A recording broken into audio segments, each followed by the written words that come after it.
우리 기도하시고 창세기 마지막 부분 좀 나누도록 하겠습니다. 하나님 감사를 드립니다. 또 이렇게 수요일 저녁에도 저희들 함께 모일 수 있는 은혜를 허락하여 주셔서 이 시간에 이제 또 함께 모여서 성경의 전체적인 내용들을 살펴보고 있습니다. 주님께서 은혜 내려주셔서 피곤치 않게 하시고 또 이렇게 주중에도 주님을 또 이렇게 만나기 위해서 나왔사오니 하나님 이 시간도 헛되이 보내지 않게 하여 주시고 우리 모든 성도님들의 삶이 주님 안에서 늘 평안과 위로와 소망을 얻을 수 있는 그런 삶의 모습들이 되게 하여 주시옵소서. 예수님의 이름으로 기도드립니다. 아멘.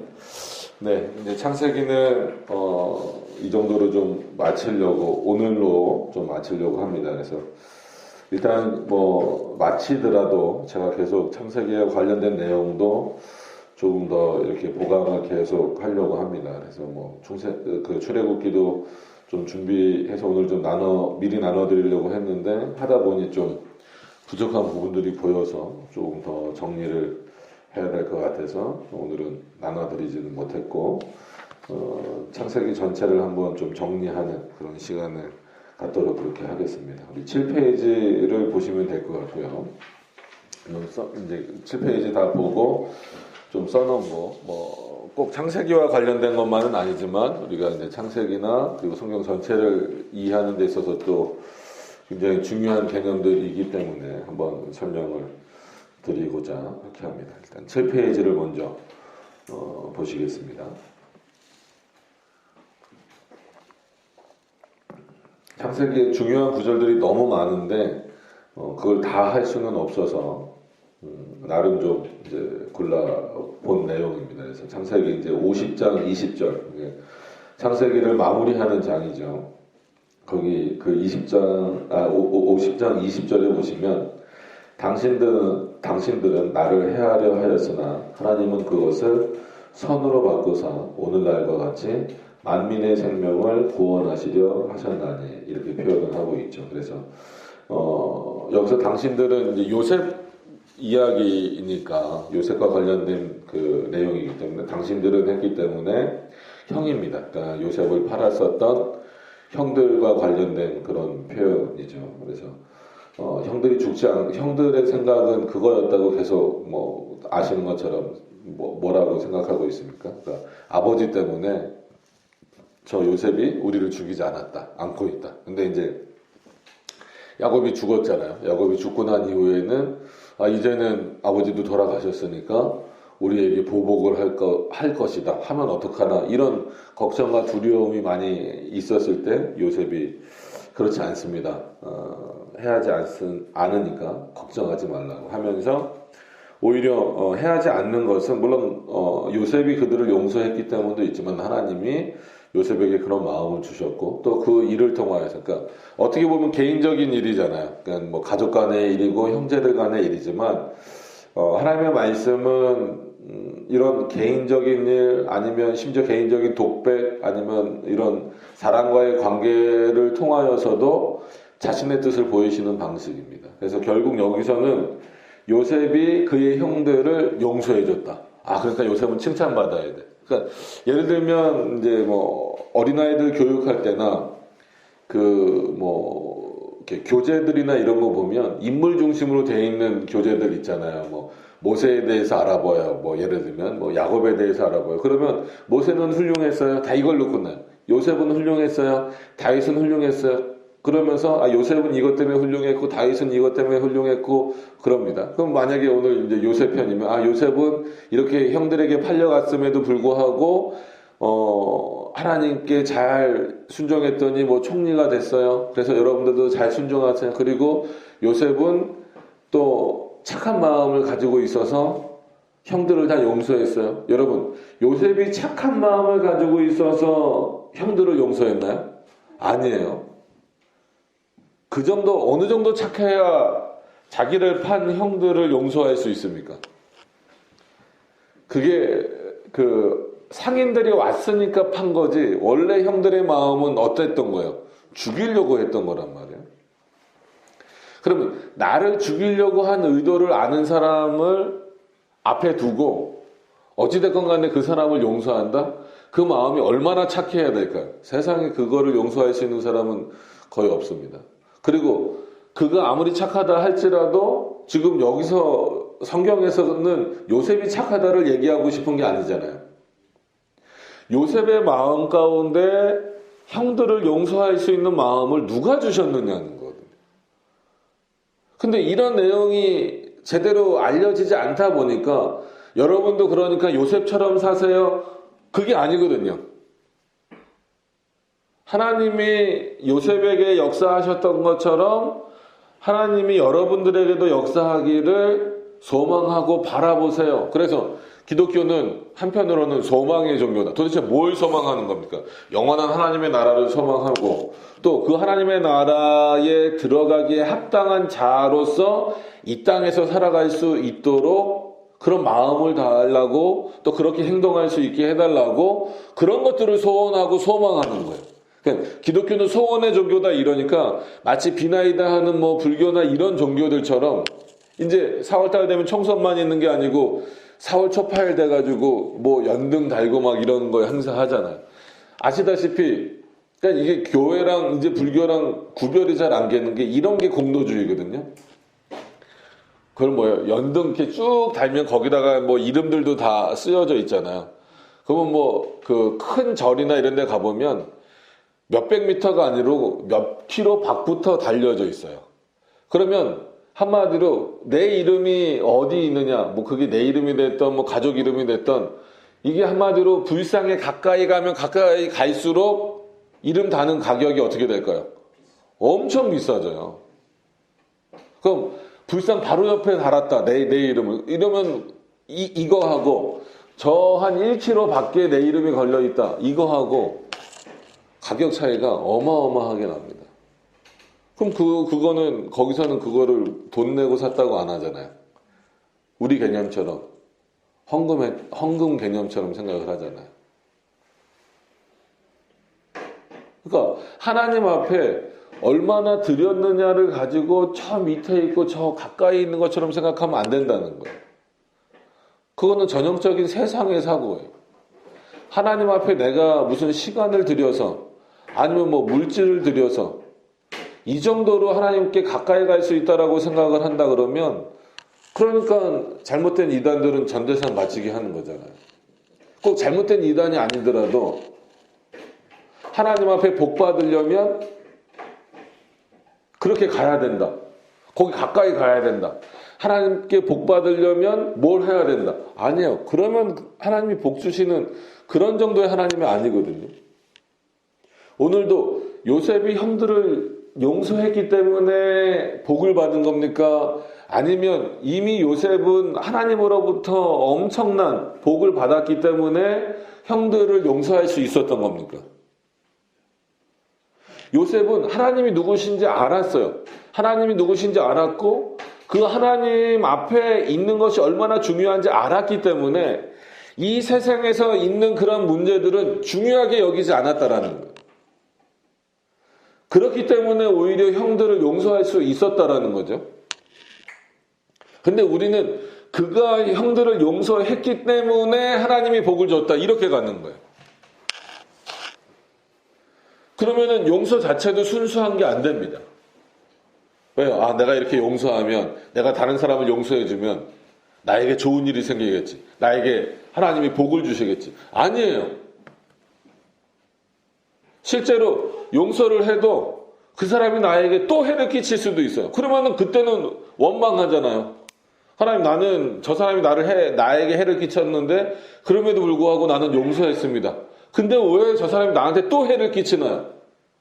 그럼 그 마음이 순수하지 않다는 거예요. 이게 인간의 본성입니다. 정말 순수하시고 조건이 없는 분은 하나님밖에 없다라는 거죠.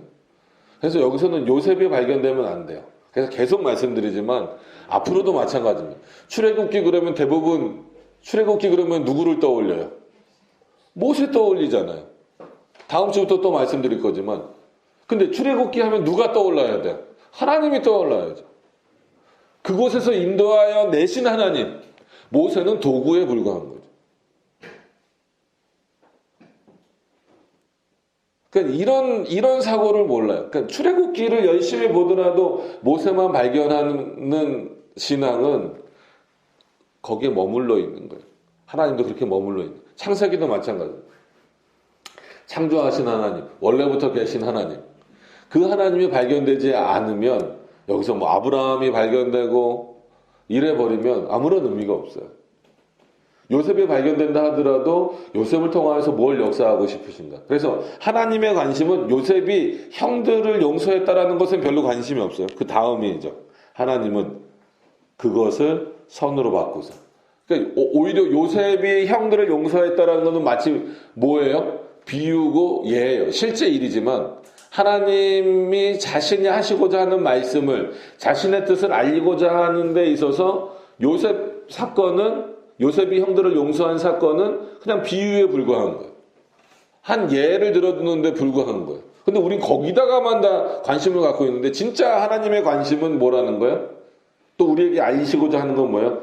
하나님은 악을 선으로 바꾸시는 그것을 선으로 바꾸사. 악한 일이잖아요. 형들이 요셉을 판 건 악한 일이잖아요. 근데 그 악한 일을 그것을 선으로 바꾸셨다. 그건 누가 하셨다? 하나님이 하셨다.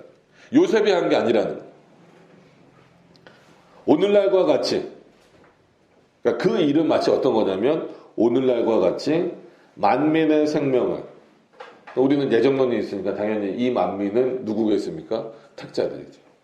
만민의 생명을 구원하시려고 하셨나니. 그러니까 여기에 있는 거예요. 하나님께서 악을 선으로 바꾸신 이유는 그들을 죄악으로부터 건져내시는 방식이라는 거죠. 이게 그래서 창세기 전체 주제면서 어떻게 보면 성경 전체 주제이잖아요.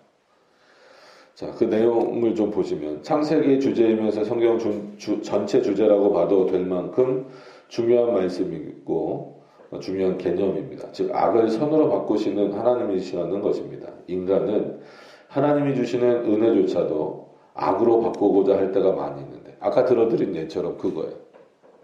뭘 받기 위해서 선을 행하는 건 그건 가식인 거죠. 여러분 정말 원수 사랑을 실천할 수 있으세요?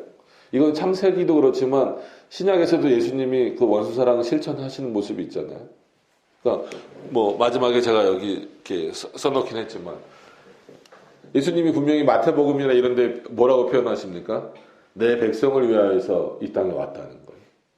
그리고 요한복음 특히나 15장부터 쭉 이어지는 내용은 굉장히 중요한데 거기 내용의 핵심적인 내용이 뭡니까? 그러니까 예수님이 죽으세요. 근데 누구를 위해서 죽냐면 아버지께서 내게 주신 자들이에요. 그 구석원약으로 가면 안 되겠죠. 아버지께서 내게 주신 자들이니까 당연히 누굽니까? 택자예요. 그렇기 때문에 우리 개혁신학의 핵심이 뭡니까? 예수 그리스도는 택자들을 위해서 죽으셨다라는 거예요. 그거는 사변적 사고가 아니라는 거예요. 그런 성경 말씀에 근거해서 특히나 요한복음 말씀에 보니까 예수님이 자기 백성을 위해서 죽으셨다. 근데 그 자기 백성이 누구냐라고 했을 때에는 아버지께서 내게 주신 자들이라. 그러니까 정확한 수예요. 정확한 대상이라는 거예요. 그러니까 절대로 예수 그리스도는 온 세상을 위해서 죽지 않으셨다라는 거예요. 그렇기 때문에 온 세상을 위해서 죽으셨다라는 표현이 나오더라도 그러니까 온 세상 죄를 지고 가는 어린 양을 보라 이런 표현이 나오더라도 거기서 말하는 온 세상은 요한복음이나 이런 내용들을 기초로 놓고 봤을 때 어떻게 봐야 돼요? 그 온 세상은 택자들의 온 세상이더라. 이게 전체 성경으로 보는 방식입니다. 성경을 성경으로 해석하는 방식이에요. 그러니까 그런 차원에서 놓고 봤을 때 여기서도 만민의 생명을 구하시려고 한다라고 했을 때 이 만민은 이스라엘, 육적인 이스라엘도 아니고 진짜 모든 만민도 아니고 누구예요? 창세전 하나님이 택하신 자들이더라는 거죠. 그러니까 예수 그리스도가 그렇게 자신의 백성을 위하여서 자기가 택하신 자들을 위하여서 이 땅에 오셨는데 그들로부터 얼마나 많은 천대를 당하셨습니까? 뭐 이번 주간이 고난 주간이라고 하지만 뭐 저희는 그런 거 지키지 않습니다. 그래서 또 이런 얘기로 빠지면 그렇지만 목사님들이 물어봐요. 노예 목사님들도 그렇고 고난 주간을 어떻게 보내면 되냐고. 그래서 안 지키는 게 제일 좋다고. 그래서 이제 막 웃으시는 거죠. 당장 안 지킬 수는 없고, 어떤 게 제일 좋은 거냐고 그랬더니, 오히려 고난주간 그러면 사람들이 너무 슬퍼하는 것 같은데, 그거는 너무 가식적인 거라. 왜냐하면 예수님이 고난당하신 게 궁극적으로 우리에게는 어떤 일입니까? 엄청난 유익이에요. 그죠? 우리가 대신 갚을 수 없는 일을 하신 거잖아요. 그래서 즐겁다 이런 기쁨은 아니어도 감격스러워해야죠. 그래서 만약에 고난주간을 보낸다고 하더라도 감격하면서 보내야 돼요. 근데 사람들 어떡합니까? 뭐 일주일 금식한다, 뭐 한 끼 금식한다, 뭐 미디어 금식한다. 그게 고난의 동참인 줄 알아요. 아니에요. 예수 그리스도가 우리의 모든 죄를 담당하시고 세상으로부터 그런 고난, 뭐 로마로부터 그런 고난을, 그리고 유대인들로부터 멸시를 당하셨어도 결과적으로는 그렇게 고난과 멸시를 당하신 이유는 뭐예요?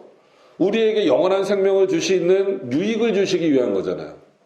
그러니까 이 감격에 빠져 있는 게 오히려 이 주간을 잘 보내는 거지. 사람들 보세요. 맨날 무슨 십자가 메고 돌아다니고, 뭐 성금요일에서 이때는 뭐, 저녁 금식합시다. 뭐 이런 얘기는 하고 있고. 아니, 왜 그러냐는 거예요. 우리가 지금 금식하는데, 우리가 지금 십자가 메고 돌아다니는데, 그게 무슨 상관이 있냐는 거예요. 아무런 상관도 없고, 아무런 의미도 없는데, 정말 기초적인 것도 모르는 거예요. 예수님이 돌아가셨다라고 하는 것은 우리에게는 엄청나게 감격스러운 일이에요. 그런 차원에서 기쁜 일이죠. 하호 웃을 수는 없다고 하더라도 감히 세상이 줄 수 없는 감격과 감사를 누리는 날이잖아요. 그것을 늘 확인하는 거잖아요. 그리고 그래서 우리가 매 주일을 그리스도의 부활을 기념하고 또 그 부활하신 그리스도에 감사해서 예배드리는 날이라고 말씀을 드리잖아요. 근데 1년에 한 번 정해놓고 그날만 그리스도의 부활에 감사합시다. 이거는 너무 이게 오히려 더 인위적이라는 거죠. 매 주일을 그리스도의 부활하심을 기념하고 그것이 얼마나 우리에게 유익된 것인가를 확인하는 그런 날이 돼야지. 그런 주일이 돼야지. 계란 삶아 먹는 것으로서 한 주 끝나버린다? 그 전주일은 무슨 새벽 예배, 왜 특별히 새벽 예배를 드려요? 그거야말로 굉장히 인위적인 거예요. 작정기도 하시지 말라고 한 것처럼 특별 이런 것 좀 안 붙였으면 좋겠어요. 특별 작정기도, 특별 새벽 기도에. 뭐가 특별하냐? 이번 주간이 왜 특별해요? 뭐가 특별하냐? 그래서 나중에 우리 교회가 이제 좀 더 커지고 뭐하고 그래서 만약에 달력을 만들게 된다면 그 교회력은 절대 안 넣습니다. 하나 적어 놓을 거예요. 하나. 뭐 적어 놓을 것 같습니까? 종교개혁 기념일. 그거는 알아야 되니까. 나머지는 아무것도 안 줬습니다. 특별히 주간을 정하는 것 자체가 웃기잖아요. 그러니까 그거 하기 전에 사순절하고, 그거 하기 전에 사육제하고, 사육제는 뭔지 아세요? 사순절 기간 동안에 고기 못 먹으니까 사육제 동안에 니네 배 터지도록 고기 먹으라는 거예요. 이게 계속 이어져. 얼마나 이런 게 인위적인 거지. 이거를 성경적이라고 예전부터 지켜왔다고 하는 것 자체가 어떻게 보면 악을 선으로 바꾸시는 하나님 앞에 다시 우리는 선하신 하나님 앞에서 악을 행하고 있는 거예요. 그가 주신 것을 다시 악으로 바꾸는 거예요. 그래서 이번 주간이 고난주간이다라고 말하는 것도, 이번 주일이 부활주일이라고 말하는 것도 어떻게 보면 선을 다시 악으로 바꿔버리는 거예요. 이번 주일만 부활주일입니까? 다음 주는? 그 다음 주는? 지난주는? 우리는 매주 부활의 감격 속에 사셔야 되는 거예요. 이걸 잊어버리시면 안 되거든요. 그러니까 자, 예를 들어도 이런 방식으로 하나님이 주신 것을 우리가 마음대로 바꾸는 그 순간엔 그거는 악이 되고 죄가 되는 방식이에요. 하나님 그거 기뻐하시지 않습니다. 그렇게 우리 것으로 바꿔놓고 우리 마음대로 바꿔놓고 이렇게 했으니까 이것도 열심히니까 봐주세요, 받아주세요 라고 말하는 거는 심각한 죄예요. 그건 하나님 앞에 아주 헛된 것을 구하는 겁니다. 공로주의도 마찬가지. 공로주의는 가장 큰 죄입니다. 받을 준비를 해야 된다. 무슨 받을 준비를 합니까? 받을 준비를 해보세요. 한번 해보세요. 어떻게 해야 되는 건가? 24시간 기도하면 받을 준비가 되는 겁니까? 전재산 드리면 되는 거예요? 새벽 기도하면 되는 거예요? 철학 기도하면 되는 거예요? 그럼 저도 열심히 할 것 같아요. 받을 준비 안 하셔도 됩니다. 하나님 알아서 주시는 거예요. 주실 자에게 주시는 거예요. 자, 그래서 성경을 한번 읽으려고 이것과 관련 이런 부분과 관련해서 또 읽어드리려고 봤던 부분입니다. 자, 인간의 악함에서 나오는 일들을 통하여서도 선을, 그러나 궁극적으로는 하나님은 우리의 모든 일들을 통하여서 자신의 뜻을 이루시는 거니까 선을 이루시는 분입니다. 오늘 본문인 창세기 50장 2절 말씀도 요셉을 팔았던 형들이 아버지 야곱이 죽은 후에 요셉의 보복이 일어날까 두려워하고 있었다는 것입니다. 요셉도 복수의 마음이 있었을 수도 있었겠지만 하나님은 그의 마음을 변화시키셔서, 그게 중요한 거예요. 요셉이 착하기 때문도 아니고 요셉이 믿음이 좋기 때문도 아닙니다. 하나님이 그의 마음을 바꾸신 거예요. 하나님은 그의 마음을 변화시키셔서 자신을 팔았던 형들을 용서하고 그들과 함께 지내는 모습을 보여줌으로써 하나님의 사랑을 실천하고 있습니다. 그러니까 우리도 그리스도의 사랑을, 하나님의 사랑을 실천하게 해달라고 기도하셔야 되는데, 그런 차원에서 우리 마음을 바꿔주세요 이렇게 기도해야지, 내가 능력이 있는 것처럼 말씀을 하셔서는 안 됩니다. 이렇게 요셉과 그의 형들과의 내용들을 통해서 결과적으로는 만민이 구원을 받기 원하신다는 그리스도의 뜻이 표현된 것은 그만큼 우리를 사랑하시는 긍휼의 은혜가 얼마나 큰지 알게 하시는 구절입니다. 궁극적으로 그리스도에게 반기를 든 그 자들을 위해서, 그죠? 이스라엘 백성들이, 유대인들이 반기를 들었잖아요. 이 땅에 오셔서 그들을 위하여 죽으셨던 것처럼 하나님의 역사는 끊임없이 일어나고 있는 죄악의 역사 가운데서 타격을 입으시는 분이 아니라 그러한 악한 모습조차도 도구로 사용하셔서 자신의 선하신 뜻을 이루어 가시는 데 쓰신다는 것입니다. 이러한 모습을 볼 때 형들을 용서한 요셉도 칭찬받아야 하겠지만 그에게 용서의 마음을 부어주신 하나님이 누구신가에 대해서 아는 것이 더 중요하고, 그걸 아는 게 누구라는 거예요? 요셉을 아는 거예요.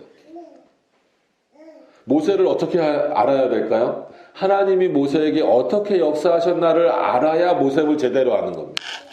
그러면은 그런 유명한 인물들 말고 여러분들 스스로를, 나는 나를 어떻게 알지? 나는 성격이 어떻지? 스스로 한번 생각해 보세요. 나는 어떤 성격이고 나는 어떤 걸 좋아하고, 그러면은 내가 나를 잘 아는 걸까요? 그렇지 않다는 거예요. 내가 나를 잘 알기 위해서도 누가 필요한 거예요? 하나님이 나에게 어떻게 역사하고 계시는가, 그게 중요하다라는, 그게 핵심이다라는 거예요. 내 혈액형이 뭐고, 내가 태어난 곳이 어디고, 그렇죠. 내가 어떤 학교를 나왔고, 내가 지금 어떤 직업을 갖고 있고, 어떻게 살고 있고, 그게 나를 잘 아는 게 아니에요. 다른 사람 말고 여러분들 스스로를 생각해 보시라는 거예요. 사람들은 착각 가운데 빠져 있어요. 그래도 나는 내가 잘 알지. 대부분 그렇죠. 여러분들이 좋아하는 음식도 여러분들이 제일 잘 알죠. 여러분들이 제일 좋아하는 어떤 취미도 여러분들이 제일 잘 알죠. 그러니까 우리는 어떤 착각에 빠져 있냐면, 나는 내가 제일 잘한다. 이걸 당연하게 여기지만 이건 착각이에요. 누구 앞에서는? 하나님 앞에서는, 최소한 하나님 앞에서는 착각이에요. 하나님은 우리가 알지 못하는 내 모습까지 누구는 알고 계시는 거예요? 하나님은 알고 계시는 거예요. 그래서 하나님을 통하여서 나를 바라볼 수 있어야 내가 어떤 자인가. 그럼 하나님 앞에 드러나는 우리의 모습은 어떤 모습입니까? 죄인이죠. 비참한 존재죠. 그의 은혜가 아니면 한순간도 존재할 수 없는 존재죠. 그럼 당연히 우리는 어떻게 될 수밖에 없어요. 겸손해질 수밖에 없습니다. 나는 이 정도 능력이 있으니까 이거 이외에 다른 것들만 더해주시면 됩니다. 이렇게 될 수가 없죠. 어느 누구보다도 누구의 도움이 필요하다라고 생각할 수밖에 없습니까? 하나님의 도우심이 필요하다라고 생각할 수밖에 없어요. 옆 사람하고 비교하는 것을 멈출 수 있는 것도 하나님 앞에서 여러분들 스스로를 비춰보세요. 내가 뭘 할 수 있는가? 우리는 상대적이기 때문에 이렇게 옆에 보면 내가 이 사람보다는 내가 나을 거야. 이 사람보다는 내가 더 조금 많이 알아. 내가 이 사람보다는 그래도 조금 더 많이 했어. 하나님 앞에서도 이 사람보다는 내가 더 잘했지. 이렇게 생각할 수 있어요. 그것도 잘못된 거지만 그렇게 생각하는 것도 옳은 방식이 아니지만 자꾸 그렇게 누구를 보면 비교하게 되니까 비교의 대상을 아예 없애버리세요. 비교의 대상을 딱 자기로만 놔놓고 하나님 앞에 한번 비춰보세요. 여러분들 스스로를. 그랬을 때 왜 죄인인지. 내가 예배를 못 드렸기 때문에. 헌금을 적게 했기 때문에. 아니면 봉사를 적게 했기 때문에. 전도를 못 했기 때문에. 요 정도에서 발견되시면 안 돼요. 그러면은 어떤 생각이 듭니까? 그거 좀 채우면 하나님 앞에 난 인정받겠지. 괜찮겠지. 아니에요. 아무리 여러분들이 모든 것을 다 하나님께 드린다 그래도 우리의 비참함은 없어지지 않습니다. 그러니까 반대로 말하면 왜 비참한 거예요? 하나님이 없는 인간은 비참한 거예요. 이걸 생각하셔야 돼요. 여러분 아무리 좋은 차, 좋은 집, 아무리 명예롭게 살고 있다 할지라도 그 인생 가운데 하나님이 없으면 그것만큼 비참한 게 없는 거거든요. 그래서 날마다 하나님 앞에 나는 비참한 존재입니다. 나는 하나님의 은혜가 필요합니다. 이걸 확인하시는 게 오히려 복된 거예요.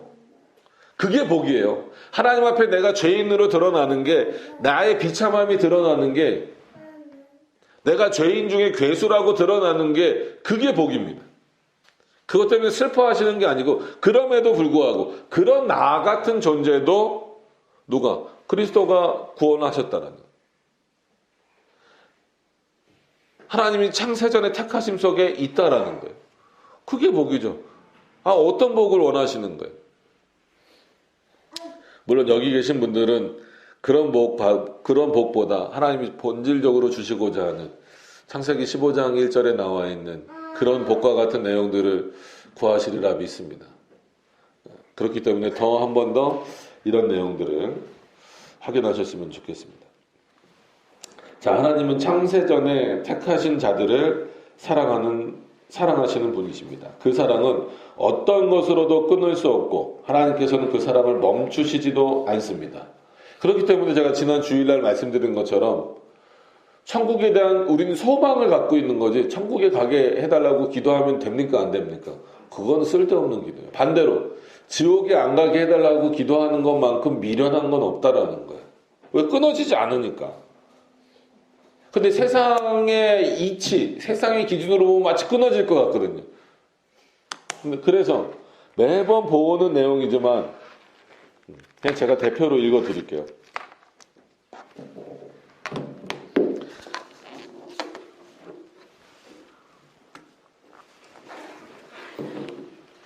로마서 8장입니다. 로마서 8장 그리고 로마서 9장 내용인데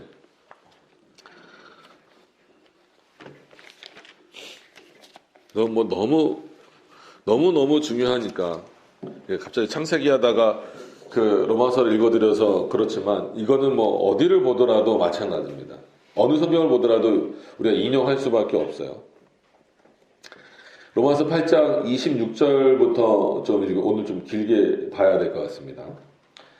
이와 같이 성령도 우리 연약함을 도우시나니 우리가 마땅히 빌 바를 알지 못하나. 못 빈다는 거예요. 니네는 빌 수 있는 마음이 없다는 겁니다. 오직 성령이 말할 수 없는 탄식으로 우리를 위하여 친히 간구하시느니라. 마치 성령이 우리를 대신해서 기도하신다 이렇게 표현이 되고 있잖아요. 이건 문자적으로 보시라는 얘기는 아니지만 그래서 기도는 묻고 답하는 거다. 계속 말씀드리는 이유도 그건 우리는 기도할 능력도 없어요. 그런 마음도 없어요. 하나님이 탄식하는 마음으로 주시는 방식처럼 있는 거예요. 마음을 감찰하시는 이가 성령의 생각을 아시는, 왜 같은 분이시 성령도 우리의 마음을 감찰하시잖아요. 여기서 마음을 감찰하시는 이는 누굽니까? 성부, 성자, 성령. 세 분 하나님이 아니고 한 분 하나님이죠. 그러니까 당연히 성령의 생각을 아시죠. 그러니까 성령이 누구시니까? 마음을 감찰하시는 이니까. 이는 성령이 하나님의 뜻대로 성도를 위하여 간구하심이니라. 우리가 알거니와 하나님을 사랑하는 자, 곧 그 뜻대로 부르심을 입은 자. 이런 거예요. 하나님을 먼저 사랑해야 하나님의 사랑을 받는 게 아니고 누가 하나님을 사랑할 수 있냐면 그의 뜻대로 부르심을 받은 자들이 하나님을 사랑할 수 있는 거예요. 우리에게는 하나님을 사랑할 수 있는 능력이 있어요? 없어요? 없어요. 하나님이 나를 사랑하게끔 자신을 사랑하게끔 능력을 주시는 거예요. 그러니까 능력이 많은 것처럼 제발 오해하지 마세요. 기도하면 그런 능력 생깁니까? 안 생겨요. 열심히 예배드리면 생깁니까? 안 생겨요. 열심히 찬송 부르면 생깁니까? 안 생겨요. 하나님이 자신의 뜻에 합당하게 주시는 거예요. 자, 모든 것이 합력하여 선을 이루느니라. 하나님이 미리 아신 자들로 이거를 예지로 몰고 가는 알미니안주의는 그래서 이단이라는 겁니다. 미리 아신 자들로 또한 그 아들의 형상을 본받게 하기 위하여 미리 정하셨으니 이는 그로 많은 형제 중에서 맏아들이 되게 하려 하심입니다. 또 미리 정하신 그들을 또한 부르시고 부르신 그들을 또한 의롭다 하시고 의롭다 하신 그들을 또한 영화롭게 하셨으니 구원의 서정이죠. 그죠? 누구도 부정할 수 없는 구원의 서정의 내용이 나오는 겁니다. 오늘 이제 보려고 한 내용은 이제 31절부터죠. 그런즉 이 일에 대하여, 그러니까 위에 설명한 내용이잖아. 이런 전체 하나님의 구원의 역사에 대해서 우리가 무슨 말 하겠느냐? 하나님이 이렇게 하시겠다는데 너희가 무슨 말 하겠느냐 이거예요. 아, 그 방법대로 하시면 안 됩니다라고 말할 수 있냐? 그럴 수 없다라는 거죠. 만일 하나님이 우리를 위하시면 누가 우리를 대적하리요? 자기 아들을 아끼지 아니하시고 우리 모든 사람을 위하여. 그러니까 여기 우리 모두는 누가 되겠습니까? 부르심을 받은 모든 자들이죠. 그러니까 택자들이다. 미리 아신 자들이고. 모든 사람을 위하여 내어주신 이가 어찌 그 아들과 함께 모든 것을 우리에게 은사로 주시지 아니하겠느냐. 누가 능히 하나님의 택하신 자들을 송사하리요. 의롭다 하신 이는 하나님이시니. 우리가 의로움이 있어서 이렇게 된 게 아니야. 하나님이 이렇게 해주신 거예요. 누가 정죄하리요. 죽으실 뿐 아니라 다시 살아나신 이는 그리스도 예수시니. 그는 하나님의 우편에 계신 자예요. 실제잖아요. 이걸 비유로 보면은 안 됩니다. 실제 하나님 우편에 계신단 말이에요. 우리를 위하여 간구하시는 자신이라. 이게 중보 개념인 거죠. 누가 우리를 그리스도의 사랑에서 끊으리요? 환난이나 곤고나 핍박이나 기근이나 적신이나 위험이나 칼이랴. 기록된 바 우리가 종일 주를 위하여 죽임을 당케 되며 도살할 양같이 여김을 받았다 한 것 같으니라. 세상에서 마치 이렇게 때로는 고난과 위협 속에 있다 할지라도 안 된다는. 그러나 이 모든 일에 우리를 사랑하시는 이로 말미암아 우리가 어떻게 한다? 넉넉히 이긴다는. 아무것도 못 끊는다는. 38절에 내가 확신하노니 사망이나 생명이나 천사들이나 권세자들이나 현재일이나 장래일이나 능력이나 높음이나 깊음이나 다른 아무 피조물이라도 우리 주 그리스도 예수 안에 있는 하나님의 사랑에서 끊을 수 없으리라. 아니 왜 이 말씀을 안 믿으시냐는 거예요. 여기 계신 분들은 다 믿으시죠. 이 말씀을 안 믿으니까 구원받기 위해서 기도하는 거예요. 얼마나 미련한 겁니까? 그 미련한 걸 떠나서 죄악을 저지르고 있는 거예요. 구원받기 위해서 기도하는 거는 죄악을 저지르고 있는 거예요. 그럼 뭐라고 기도해야 됩니까, 우리는? 구원해 주신 것에 감사해서 감격하는 마음으로 기도하는 거죠. 우리를 구원해 주셨으니까. 근데 왜 기도할 때 구원해 주세요 이렇게 기도하냐는 거예요.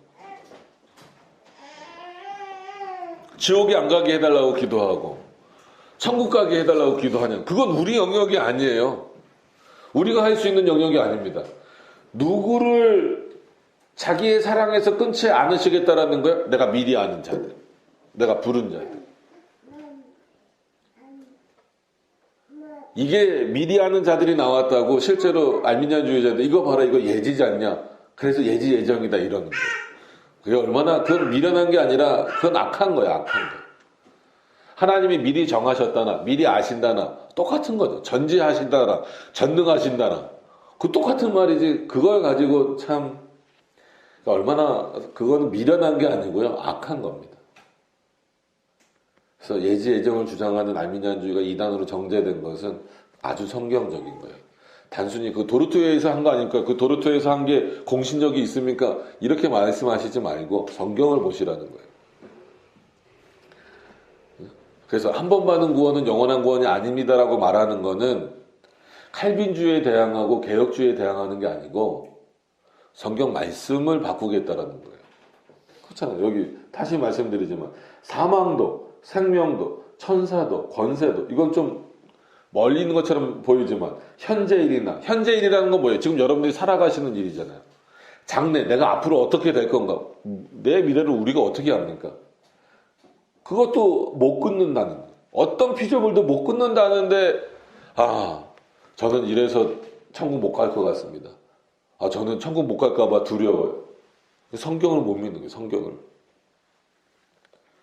그래서 믿음은 그런 차원에서 오는 게 아니라고 계속 말씀을 드리잖아요. 자, 9장을 다 읽기는 좀 시간이 많이 갈 것 같으니까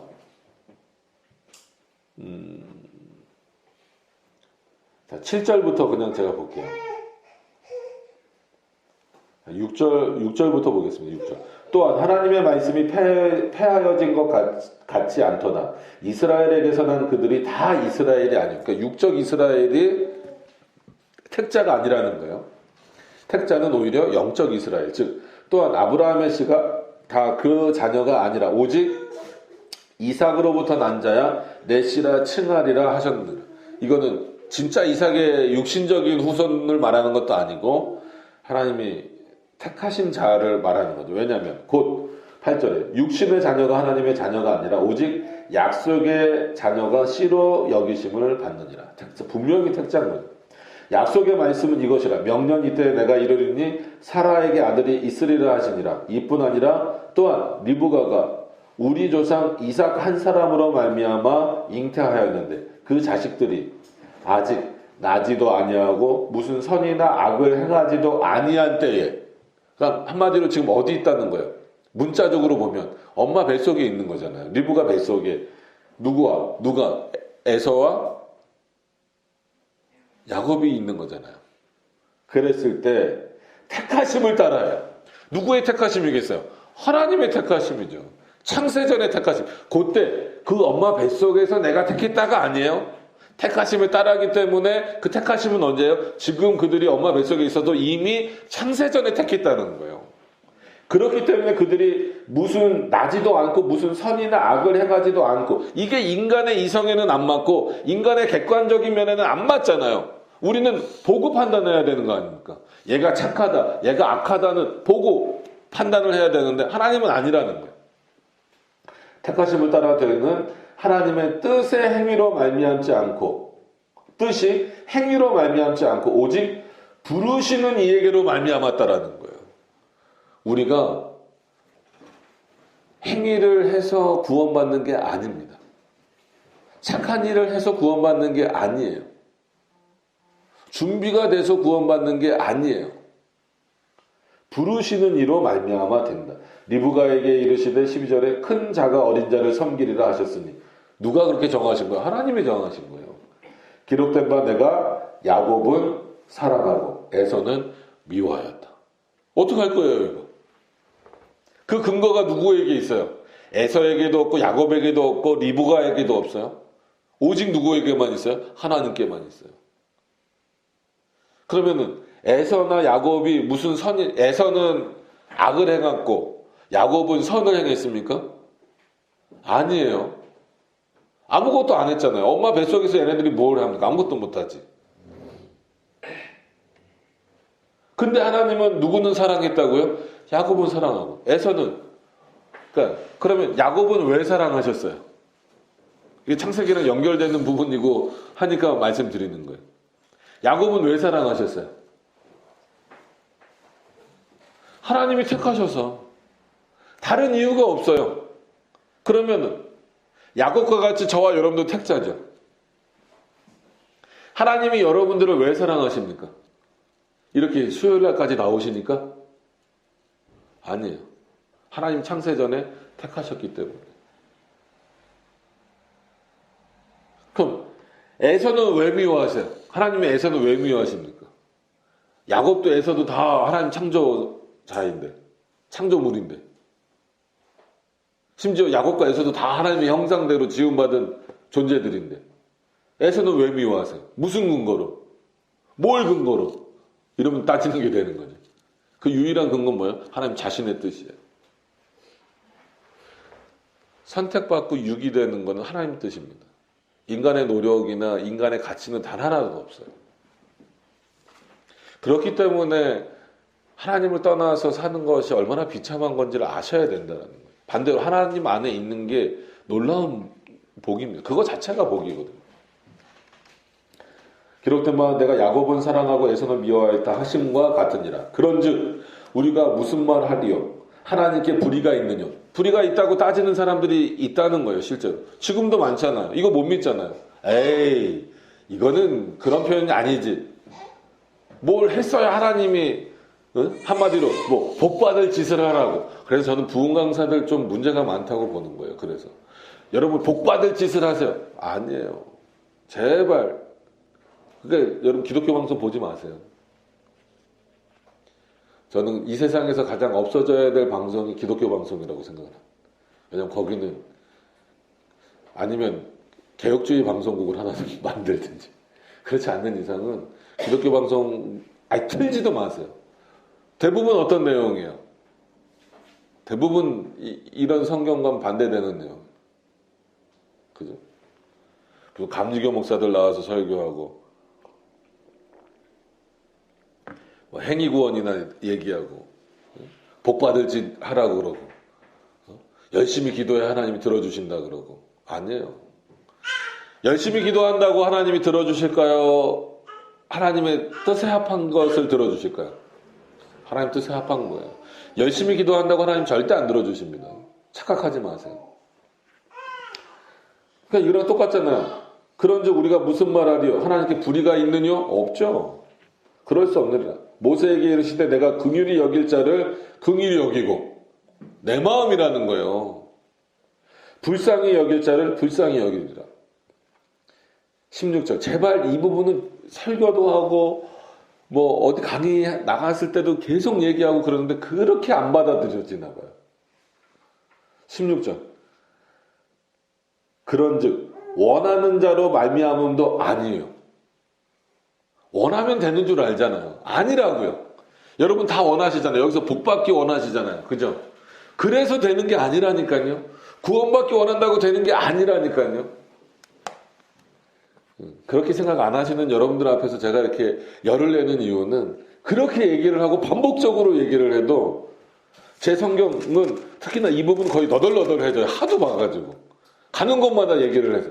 근데 그렇게 얘기를 해도 안 믿어요. 참. 뭐 제가 얘기한다고 믿는 건 아니지만 그게 어렵다는 거예요. 그렇게 인간의 이성이. 왜냐면 내가 뭘 하니까. 아니 이거 하는 거 보고 하나님이 복을 주셔야 정당한 거 아닙니까? 그게 정당한 게 아니라니까요. 원하는 자로 말미암음도 아니요. 다른 박질이니까 열심을 내는 거잖아요. 다른 박질하는 자로 말미암음도 아니요. 오직 긍휼히 여기시는 하나님으로 말미암음이니라. 가만히 있으란 얘기는 아니지만 여러분들이 뭘 한다고 그거 보고 평가하고 판단을 내리셔서 뭘 주시는 분이 아니라는 거예요. 그래서 17절에 보시면 성경이 바로에게 이르시되 내가 이 일을 위하여 너를 세웠으니 하나님이 바로를 세웠대요. 그러니까 성경이라고 표현하니까 하나님이잖아요. 바로는 유기자잖아요. 악한 자잖아요. 근데 바로를 세웠어요. 악하게 세우신 거예요. 버리려고 세우시는 거예요. 근데 필요해서 악하게 쓰기 위해서 곧 너로 말미암아 내 능력을 보이고 내 이름이 온 땅에 전파되게 하려 함이로라. 오히려 바로를 통하여서 하나님의 역사가 드러나게 하시는 거예요. 바로가 계속해서 그 마음을 악하게 먹어서 이스라엘 백성들을 안 내보내는 일이 출애굽기 나오잖아요. 그 일을 통해서 그때 또 볼 거예요. 그때 여기 또 볼 겁니다. 바로의 마음이 계속 악해지잖아요. 성경에서 오히려 출애굽기에서 뭐라고 표현하는 스스로 악해진다는 거예요. 근데 성경에서 보니까 내가 악하게 했다는 거예요. 어렵죠. 이래서 먼 원인 가까운 원인 또 들어가야 되는 거고. 그런즉 하나님께서 하고자 하시는 자를 긍휼히 여기시고 하고자 하시는 자를 강팍해 하시는 거예요. 하나님이 바로를 강팍해 하셨다는 거예요. 이런 거 보면은 좀 무서워하셔야 돼요. 이런 차원에서 하나님을 두려워하셔야죠. 혹 내가 말하기를 그러면 하나님이 어찌하여 허물하시느냐 누가 그 뜻을 대적하리여 하리니 이 사람아 내가 네 귀에 감히 하나님을 힐문하느냐 지음받은 물건이 지은이에게 어찌 나를 이같이 만들었느냐 말하겠느냐 말할 수 없잖아요. 그래서 제가 찰흙 비유 계속 들어드린 이유가 여기 계속 나오는 거예요. 21절에 보세요. 토기장이가 진흙 한 덩이에요. 똑같은 인간이라는 얘기예요. 누가 더 뛰어난 게 없다라는 거죠. 똑같은 진흙 한 덩이로 하나는 귀 있을 그릇을 만들고 하나는 천 있을 그릇을 만들 권한이 그 토기장이에게 없느냐. 토기장이에게도 있다면 그 토기장이와 같이 온 세상을 만드신 하나님에게는 더욱이나 그런 능력이 없으시겠느냐는 거예요. 그래서 이런 말씀을 비유로 제가 말씀드렸잖아요. 그래서 언젠가는 한번 좀 그 아이클레어 같은 거 요즘에 손에 안 묻는 거 있잖아요. 예전에는 진짜 찰흙으로 저희 어렸을 땐 썼지만 그거 한번 어르신들부터 저기 우리 이신이까지 다 주려고 그래요. 다 줘서 한번 한 10분 정도 드릴 테니까 만들고 싶은 거 만들어 보시라고. 그럼 별 향하고 다 만드시겠죠. 왜? 누구에게 권한이 있는 거예요, 그거는?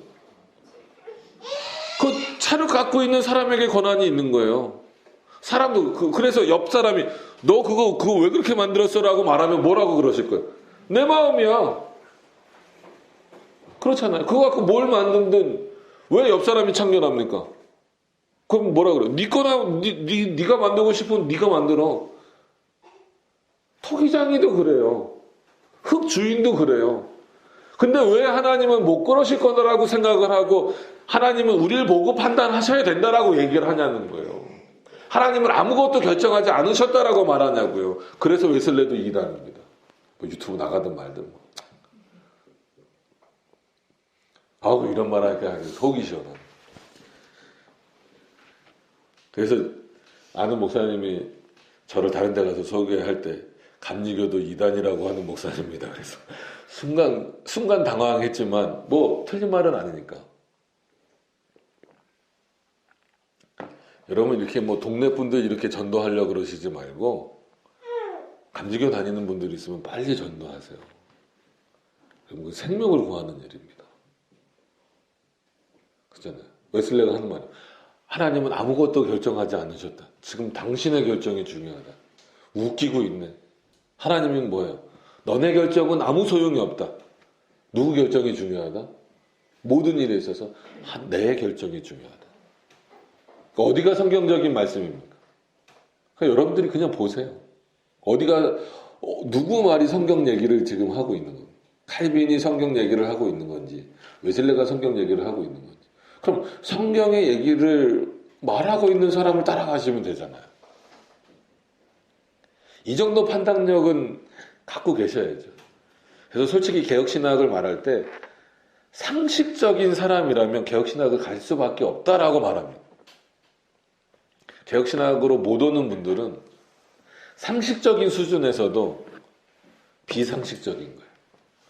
제가 오늘 표현 좀 과하죠? 뭐 어쩔 수 없습니다. 과하다고 하셔도 어쩔 수 없어요. 세상에 일반적인 상식만 갖고 있어도 개혁주의로 가야 돼요. 자, 결론 보겠습니다. 한 7분 정도 남았으니까. 창세기는 하나님의 존재를 증명하지 않는다. 그분이 계시다라고 선포하고 있습니다. 두 번째, 장세전에 작정하시고 예정하신 자신의 뜻을 한치의 오차 없이 역사하시는 분이시다. 그래서 섭리는 하나님의 작정의 집행이라 부른다라는 거죠. 6일 창조를 믿는 것은 뭐 억지를 부리는 게 아닙니다. 과학자들은 너네 억지 부린다 뭐 이렇게 말하잖아요. 하나님의 능력은 무한하셔서 어느 한순간에도 모든 창조를 완성하실 수 있지만 자신의 백성들에게 적응하셔서 표현해 주시는 분이시기에 더욱이 6일 창조를 믿어야 한다라는 거죠. 악을 선으로 바꾸실 수 있는 분은 하나님 자신 외에는 없다는 것을 분명히 해야 한다라는 것이죠. 인간은 오히려 선을 악으로 자꾸 계속 바꾸고 있습니다. 인간의 본성이 그렇기 때문에 그래요.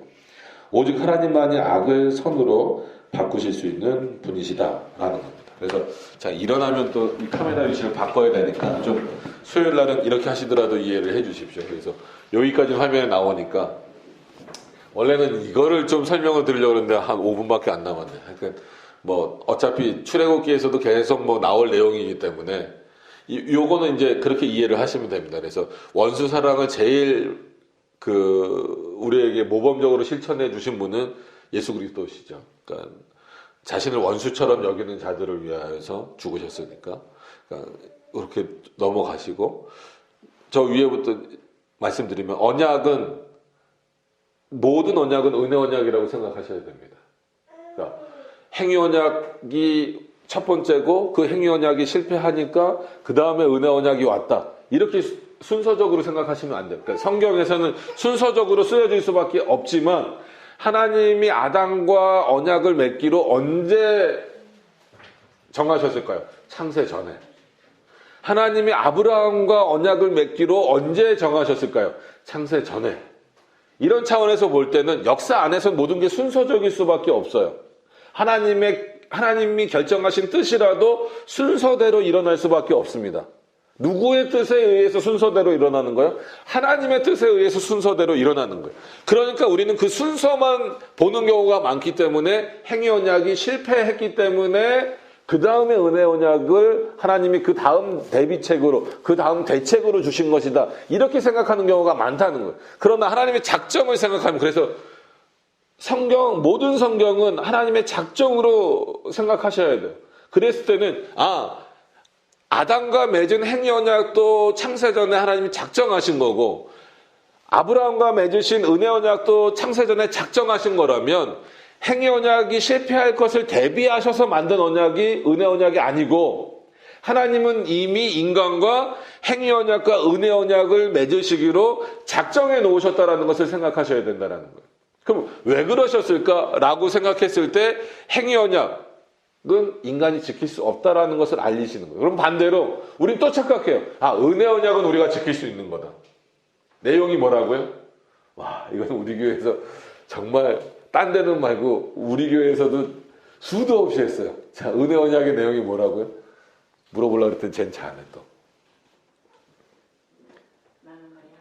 그죠? 나는 너의 하나님이 되고 너는 나의 백성이 된다. 이게 은혜 언약의 내용이에요. 그럼 여러분 이거 지키고 지금 살고 계세요? 우리는 착각해요. 은혜 언약은 내가 지킬 수 있다. 굉장히 어려운 거예요.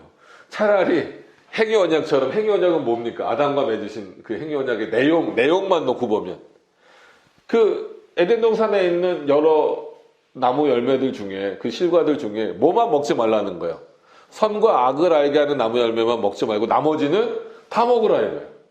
생명나무 열매만 먹는 게 아니고 다 먹으라는 거야. 너는 하고 싶은 대로 다 해라. 근데 선과 악을 알게 하는 나무 열매만 다 먹지 마라. 이것도 못 지키는 게 인간이에요. 근데 나는 너의 하나님이 되고 이건 하나님이 변하시지 않죠. 너희는 내 백성이 되라. 우리 하나님의 백성처럼 살고 있어요? 여러분 여태까지 그렇게 살아오셨다고 자신할 수 있습니까? 저도 못해요. 저도 늘 부끄러워요. 여러분 평생토록 하나님의 백성대로 살아오셨어요? 지금 살고 계십니까? 앞으로 그렇게 흠도 없이 살아갈 자신 있으세요?